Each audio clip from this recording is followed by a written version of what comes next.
By 2050, we may not only have drones delivering our packages, we might be looking up at the sky and seeing drones flying all over with incredible speeds and accuracy.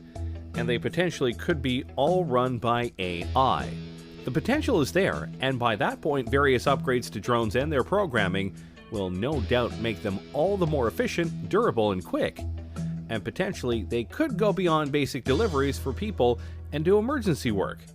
Imagine a drone taking a vital piece of medical material to a hospital to ensure it doesn't get stuck in traffic, or helping watch over an important convoy to let people know on the ground if there's trouble.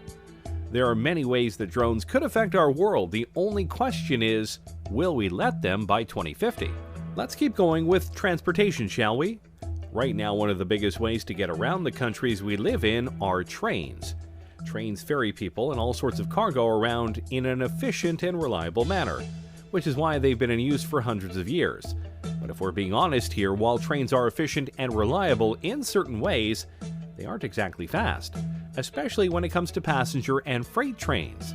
They can take a long time to get to their destination, and at times, it's more logical to take other modes of transportation, which is why companies are making special kinds of trains that can go much faster.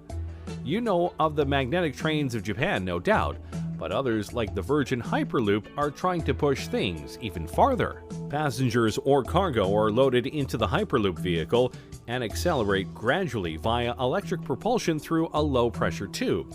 The vehicle floats above the track using magnetic levitation and glides at airline speeds for long distances due to ultra-low aerodynamic drag.